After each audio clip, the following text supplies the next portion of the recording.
Hello student, आज के lecture में हम डिस्कस करेंगे एग्जाम्पल 3। यह बोल रखा है so that the median of the triangle divide it into two triangle of equal area. मतलब जो ट्रायंगल का जो मीडियन होता है किसी भी ट्रायंगल को दो इक्वल एरिया में डिवाइड करता है। ठीक है, तो देखो स्टूडेंट कैसे प्रूव करना है। तो यहाँ पे देखो हमने कंसीडर किया ट्रायंगल ए बी सी। ठीक है, consider triangle A B C in which AD is a median. ठीक है, AD क्या है, मीडियन का काम कर रहा है। This one AD is a median. ठीक है, AD इज ए मीडियन। ठीक है, तो यहाँ पर गिवन में लिख लेंगे given triangle ABC in which in which in which AD is a median. ठीक है, मीडियन का मतलब होता है अपोजिट साइड को दो इक्वल पार्ट में डिवाइड करना। मींस यहाँ पर जो होगा BD इक्वल टू DC होगा। क्लियर है, इतनी बात समझ में आई। चलो स्टूडेंट कुछ कंस्ट्रक्शन कर लेते हैं। कंस्ट्रक्शन, अब हमें उससे पहले टू प्रूव क्या करना, टू प्रूव दैट। ठीक है, पहले उससे हम पहले लिख लेते हैं टू प्रूव दैट क्या करना है।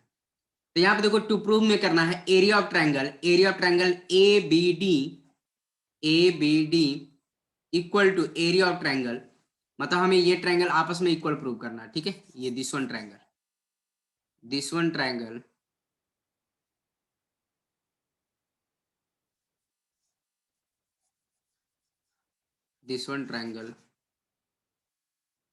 To this one triangle. ठीक है, ये मैंने जो शेडेड कर रहा हूँ ट्रायंगल उसको हमें आपस में इक्वल प्रूव करना है। इतनी बात समझ में आ रही है स्टूडेंट, क्लियर है। तो अब यहाँ पे ध्यान दो कैसे करेंगे। ठीक है, इसके लिए हमें कुछ कंस्ट्रक्शन करना पड़ेगा। जैसे मतलब एरिया ऑफ ट्रायंगल ADC। तो देखो कुछ कंस्ट्रक्शन कर लेते हैं। कंस्ट्रक्शन ड्रॉ कर लेंगे। ड्रॉ AD मतलब AM, draw AM draw AM perpendicular to BC। हमने क्या किया, draw AM perpendicular to BC। तो देखो यहाँ पर क्या काम करेंगे फिर। ठीक है, तो यहाँ पे देखो प्रूव कर लेते हैं अब। इन ट्रायंगल ABD अब देखो इसको इक्वेशन 1 लिख लेते हैं क्योंकि आगे चल के यूज होने वाला है स्टूडेंट। क्लियर है, इन ट्रायंगल ABD। ठीक है, तो एरिया ऑफ ट्रायंगल ABD क्या होगा, हमें पता है, we know that area of triangle क्या होता है, 1/2 बेस इंटू हाइट होता है। बेस इंटू हाइट, क्लियर है, बेस इंटू हाइट। तो एरिया ऑफ ट्रायंगल ABD क्या हो जाएगा, 1/2 बेस क्या होगा स्टूडेंट, BD होगा, BD, और हाइट क्या होगा, AM होगा। कितनी बात समझ में आ रही है, हाइट AM होगा। ठीक है, तो ये हमारा हो जाएगा इक्वेशन 2 हो जाएगा। कितनी बात समझ में आ रही है, क्लियर है। अब यहाँ पे देखो ध्यान से, अब हम कौन सा ट्रायंगल लेंगे, इन ट्रायंगल ADC में। देखो ADC, ठीक है। अब देखो ग्रीन वाले ट्रायंगल के बारे में बात कर रहे हैं। तो ग्रीन वाला ट्रायंगल किस शेप का है, इस टाइप का दिख रहा है। ठीक है, जैसे ये हमारा शेप दिख रहा है और इसका हाइट क्या होगा, दिस वन। ये हमारा क्या काम कर रहा है, हाइट का काम कर रहा है, दिस वन।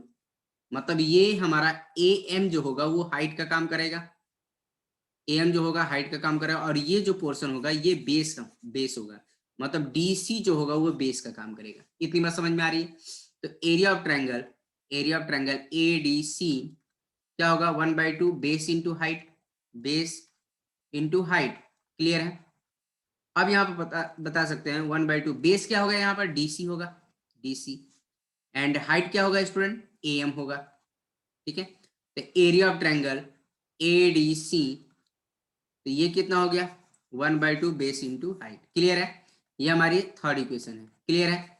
तो अब यहाँ पर ध्यान दो स्टूडेंट, हमारे पास जो इक्वेशन मिला है ये हमारे पास जो सेकेंड इक्वेशन है। ठीक है, ये हमारे पास सेकेंड इक्वेशन और ये हमारे पास थर्ड इक्वेशन है। ठीक है, अब यहाँ पर ध्यान दो कि जैसे मतलब हमने देखो ये हमने क्या प्रूव किया है, BD equal to DC prove किया है, और BD और DC आपस में इक्वल होंगे। अब देखो एम तो है, एम आपस में इक्वल है, 1/2 आपस में इक्वल है, और ये दोनों भी आपस में इक्वल हो जाएंगे। क्यों? कौन सी इक्वेशन से? फ्रॉम वन इक्वेशन से। तो हम कह सकते हैं फाइनली हम कह सकते हैं फ्रॉम इक्वेशन 1, 2 एंड 3। ठीक है, देखो अब यहाँ पे देखो एम जो हो गया, एम के इक्वल हो गया 1/2 के इक्वल हो गया, बीडी जो हो गया डीसी के इक्वल हो गया फ्रॉम इक्वेशन 1। तो हम कह सकते हैं फाइनली कह सकते हैं area of triangle A B D equal to area of triangle A D C. तो हम कह सकते हैं therefore area of triangle A B D equal to area of triangle A D C. इतनी बात समझ में आ रही स्टूडेंट? क्लियर है? Hence prove. ठीक है, और इसका मतलब क्या प्रूव कर? दिस प्रूव दैट, दिस, अब क्या लिख सकते हैं? This prove that median of a triangle or median of a triangle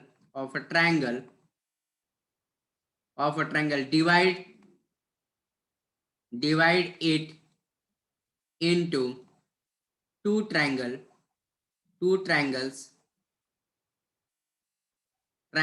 of equal area। Clear है स्टूडेंट? इतनी बात समझ? This prove that a median of a triangle divide it into a two triangle of equal area। इतनी बात समझ में आए? तो हमने फाइनली प्रूव कर दिया। ठीक है, ये जो मीडियन होता है किसी भी ट्रायंगल को दो इक्वल एरिया में डिवाइड करता है। क्लियर है स्टूडेंट? इतनी बात समझ में आई? अब देखो नेक्स्ट क्वेश्चन के बारे में बात कर लेते हैं स्टूडेंट। तो अब हमें बस एग्जांपल 4 के बारे में बात करें। क्या दे रखा है इन फिगर 9.22? ये फिगर 9.22 दे रखा है A B C D is the quadrilateral. A B C D is a quadrilateral. B जो दे रखा है B parallel to A C, मतलब ये और ये आपस में क्या है? पैरेलल दे रखा है। ठीक है, also B E is made the D C produce at E so that area of A D E is equal to area of quadrilateral A B C D. तो देखो स्टूडेंट बहुत आसान है, कुछ है नहीं। तो अब यहाँ पे देखो हमें क्या काम करना है, गिवन में लिख लेते हैं। गिवन में क्या है? गिवन में दे रखा हमारे पास बी क्या है? पैरेलल टू क्या दे रखा है? एसी दे रखा है। इतनी बात समझ में आई? तो अब ध्यान दीजिए स्टूडेंट, प्रूव कर लेते हैं। Triangle A B C and triangle A C E, A B C and triangle A E C stand on same base AC and between same parallel line BE and AC। Clear है? इतनी बात समझ में आ रही? ठीक है, therefore इतनी बात समझ में आ रही है स्टूडेंट? क्लियर है? तो हम कह सकते हैं area of triangle A B C equal to area of triangle A E C. Clear है स्टूडेंट? इतनी बात समझ में आ रही? तो ये हमारी, देखो ये हमारे पास क्या हो जाएगा? इक्वेशन 1 हो जाएगा। अब इसका रीजन लिख देंगे, triangles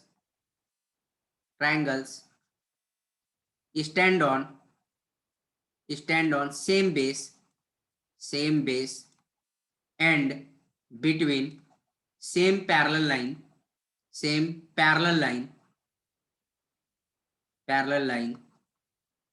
are equal in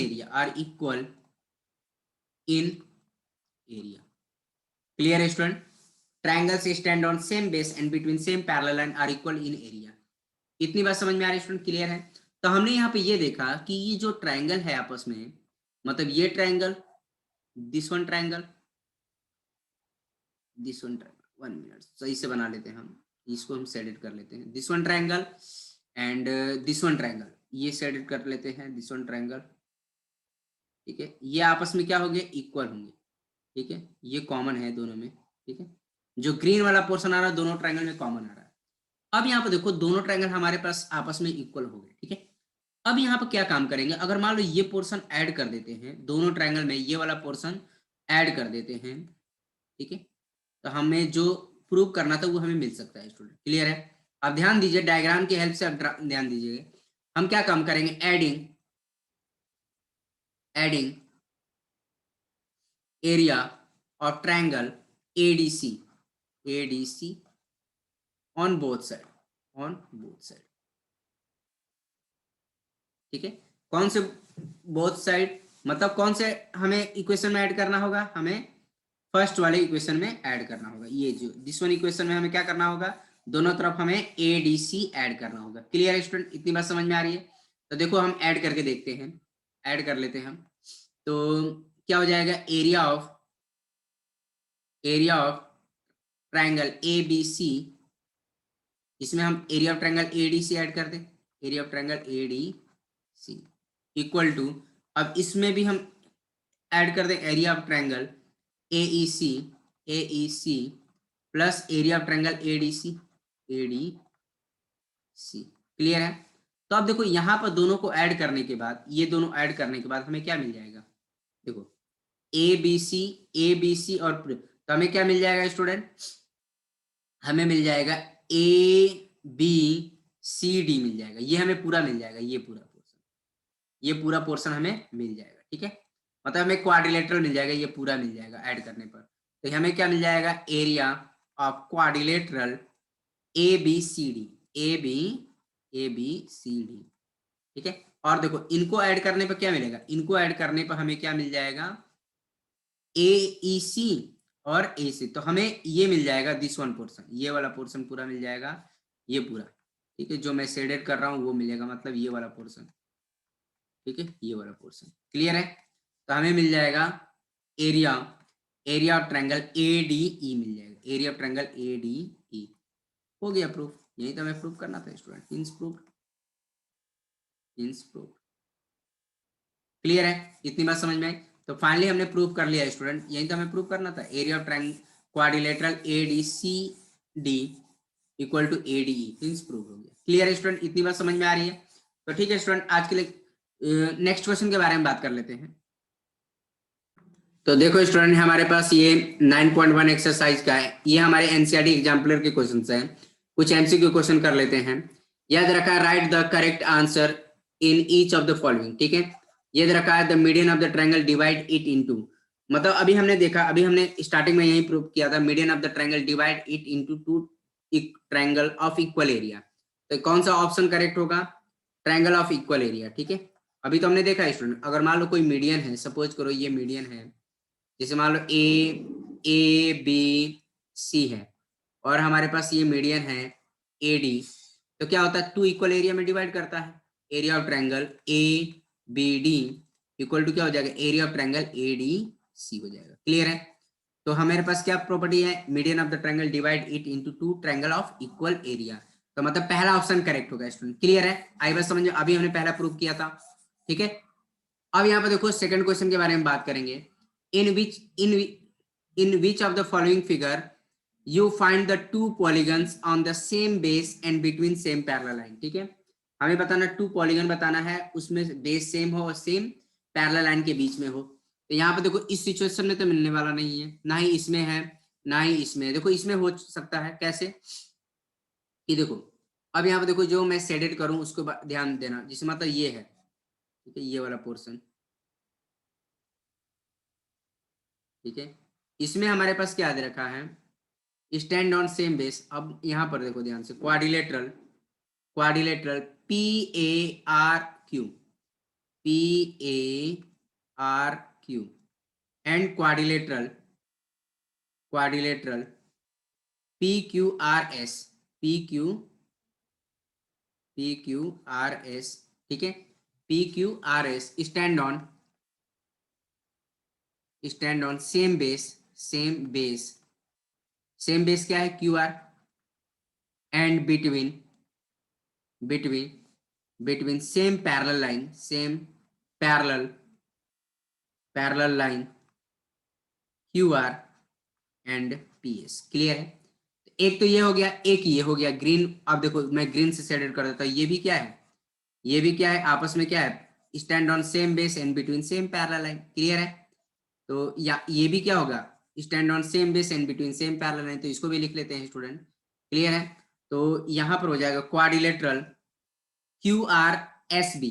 Q R जो ग्रीन से मैंने शेडेड किया उसके बारे में बात कर रहे हैं, Q R S B.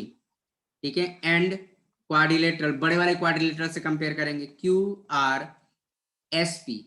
S P मतलब बड़े वाले क्वाड्रिलेटरल के बारे में बात कर रहे हैं। Stand on same base, same base, same base क्या है, Q R, and between same parallel line, same parallel line, same parallel line Q R and P S. Clear है? तो कौन सा ऑप्शन करेक्ट होगा, डी ऑप्शन करेक्ट होगा student. Clear है? इतनी बात समझ में आ रही है? आई थिंक सब बच्चों को समझ में आ गया। अब देखो नेक्स्ट क्वेश्चन के बारे में बात कर लेते हैं स्टूडेंट।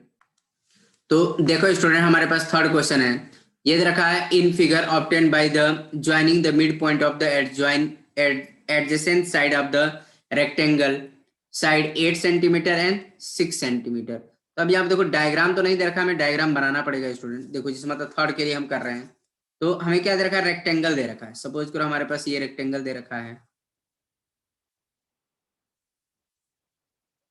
रेक्टेंगल ये दे रखा है हमारे पास। ठीक है? इसका हम नेमिंग कर लेते हैं A B C and D. ठीक है? अब इनके मिड पॉइंट, ठीक है, जिससे मिड पॉइंट, जिससे मतलब ए बी का मिड पॉइंट हमने में ले लिया, बी सी का मिड पॉइंट, और हमारे पास डी सी का मिड पॉइंट एंड तुम्हारा ए डी का मिड पॉइंट। तो हमने नेमिंग कर लिया P Q R S. Clear है? इतनी बात समझ में आ रही है? तो इसको ज्वाइन करने पर ये हम ज्वाइन कर लें, तो ये हम ज्वाइन कर लेते हैं। ठीक है? इतनी बात समझ में आ रही है? अब ये क्या है, रेक्टेंगल है। ठीक है? आई बात समझ में? तो अब यहाँ पर देखो डायमेंशन भी दे रखा है, जिससे मतलब ये लेंथ कितना दे रखा है हमारे पास, ये हमारे पास क्या दे रखा है, 8 सेंटीमीटर दे रखा है, 8 सेंटीमीटर। और ये ब्रेथ कितना दे रखा है हमारे पास, ये दे रखा है 6 सेंटीमीटर दे रखा है। तो अब यहाँ पर हम एक बात कहेंगे स्टूडेंट, जिसे हमने क्वाड्रिलेटरल चैप्टर में हमने एक प्रॉपर्टी पढ़ा था, अगर मान लो रेक्टेंगल के मिड पॉइंट से ज्वाइन करने वाली जो क्वाड्रिलेटरल मिलेगा वो हमेशा रोम्बस होता है। ठीक है? हमने ये प्रूव करके भी देखा है, और जिन बच्चों को नहीं आता है वो क्वाड्रिलेटरल चैप्टर में कंफर्म कर सकते हैं जाके, कि अगर मान लो ये अगर कोई भी रेक्टेंगल है, रेक्टेंगल के मिड पॉइंट से, साइड के मिड पॉइंट से जो भी क्वाड्रिलेटरल बनेगा वो क्या बनेगा, रोम्बस बनेगा। ठीक है? तो इसका मतलब ये क्या है, रोम्बस है। ठीक है? रोम्बस है। इतनी बात समझ में आ रही है? तो रोम्बस है, तो रोम्बस का एरिया कितना होता है स्टूडेंट, एरिया इक्वल, एरिया कितना होता है, एरिया 1/2 प्रोडक्ट ऑफ डायगोनल, मतलब d1 इंटू d2। इतनी बात समझ में आई? तो जो 1/2 प्रोडक्ट ऑफ डायगोनल होता है, तो डायगोनल क्या होगा, देखो डायगोनल ये कितना होगा हमारे पास, ये हमारे पास ये 6 के इक्वल होगा, 6 सेंटीमीटर। और ये जो डायगोनल होगा वो कितना होगा हमारे पास, 8 सेंटीमीटर। लेकिन आपको एक बात पता होना चाहिए, ये प्रॉपर्टी पता होना चाहिए, कि जो रेक्टेंगल के मिड पॉइंट्स के, साइड के मिड पॉइंट से ज्वाइन करने पर जो हमें क्वाड्रिलेटरल मिलेगा वो हमेशा रोम्बस होता है। ठीक है? इतनी बात समझ में आई? तो हम इसका एरिया बताना है, तो एरिया कितना हो जाएगा रोम्बस का, 1/2, डायगोनल क्या है हमारे पास, 6 है और 8 है। ठीक है? अब ये कितना हो जाएगा आपका 4, मतलब 6 इंटू 4 मतलब 24 सेंटीमीटर स्क्वायर हो जाएगा। तो एरिया जो हमारे पास मिला है वो कितना मिला है, ठीक है, 24 सेंटीमीटर। और rhombus of area 24 centimetre square. D option correct है स्टूडेंट। क्लियर है? इतनी बात समझ में आई? आई थिंक सब बच्चों को समझ में आ गया। ठीक है? फोर्थ क्वेश्चन के बारे में बात करेंगे, एरिया ऑफ पैरेललोग्राम। ठीक है? अब देखो एरिया ऑफ पैरेललोग्राम क्या होता है, एरिया ऑफ पैरेललोग्राम। ठीक है? पैरेललोग्राम क्या होता है, बेस इंटू, देखो बेस इंटू हाइट होता है, बेस इंटू हाइट होता है। इतनी बात समझ में आई, बेस इंटू हाइट। ठीक है? बेस इंटू हाइट होता है। इतनी बात समझ? तो अब देखो यहाँ पर, तो एरिया ऑफ पैरेललोग्राम क्या होगा, देखो ये बेस है, ये बेस है, तो ये हाइट हो जाएगा, मतलब ये क्या हो जाएगा, ए बी इंटू डीएल हो जाएगा। इतनी बात समझ में आई, ए बी इंटू डीएल हो जाएगा। अब यहाँ पर देखो ये भी एरिया हो सकता है, ये बेस है तो ये हाइट हो जाएगा, तो मतलब ये भी एरिया हो जाएगा, A D into B M हो जाएगा। क्लियर है? तो अब देखो देख लेते हैं हमारा आंसर कौन सा मैच हो रहा है। देखो A B into B M, A B into B M नहीं होगा, तो देखो ये हमारे पास देखो ए बी क्या है, बेस है। बीएम क्या है, बीएम देखो ए बी इसके रिस्पेक्ट में है बट बीएम है, तो ये तो हो नहीं सकता, ठीक है। BC BC into B N, तो बीसी इंटू देखो ये भी हो सकता है बीसी जो, क्योंकि ये हमारे पास पैरेललोग्राम दे रखा है, पैरेललोग्राम के अपोजिट साइड आपस में क्या हो जाएगा, इक्वल होगा। तो बीसी एंड बी एन, तो ये भी नहीं हो सकता। देखो बीसी एंड बी एन, तो बीसी हमारे पास ये है और बी एन ये है, ये भी नहीं हो सकता। क्लियर है। अब देखो DC DC DC and DL, हाँ हो सकता है। तो देखो एरिया जिससे हमने ये वाला एरिया निकाला है ना, देखो ध्यान से, ए बी इंटू डीएल, ठीक है। तो डीएल की जगह पर डीएल, तो ए बी की जगह पर हम क्या यूज कर सकते हैं, हम डीसी यूज कर सकते हैं, क्योंकि आपको पता है opposite side of the parallelogram are equal. तो ए बी इक्वल टू क्या हो जाएगा, ये A B equal to DC use कर सकते हैं, तो मतलब ए बी की जगह पर हम डीसी यूज कर सकते हैं, डीसी इंटू ये डीएल, डीसी इंटू डीएल। तो ये ऑप्शन करेक्ट है, ठीक है। तो मतलब इसका ऑप्शन कौन सा होगा, 6 होगा। क्लियर है स्टूडेंट, इतनी बात समझ में आ रही है। आई थिंक सब बच्चों को समझ में आ रहा है कि कैसे सॉल्व करना है। क्लियर है स्टूडेंट, इतनी बात समझ में आ रही। अब देखो नेक्स्ट क्वेश्चन के बारे में बात कर लेंगे। नेक्स्ट क्वेश्चन है हमारे पास, ठीक है। ये हमारे पास 5th क्वेश्चन है, दे रखा है if parallelogram A B C D, ठीक है, and rectangle A B E F दे रखा है, ए बी ई एफ, ये एफ है, ठीक है, A B E F, M नहीं है, आर इक्वल, देन हमें ये प्रूव करना है। तो ठीक है स्टूडेंट, इसको एज अ होमवर्क के लिए मैं दे देता हूं आपको, एज अ होमवर्क इसको सॉल्व करिए, अदरवाइज मैं नेक्स्ट लेक्चर में इसको डिस्कस करूंगा। तो ये आपके लिए होमवर्क है। क्लियर है स्टूडेंट, इतनी बात समझ में आ रही है, तो इसको सॉल्व करिए, अदरवाइज मैं नेक्स्ट लेक्चर में इसको तो डिस्कस करूंगा ही करूंगा। तो ठीक है स्टूडेंट, आज के लेक्चर में इतना रहने देंगे, बाकी का रिमेनिंग क्वेश्चन हम आने वाले वीडियो लेक्चर में बात करेंगे। ठीक है स्टूडेंट, ओके, थैंक यू।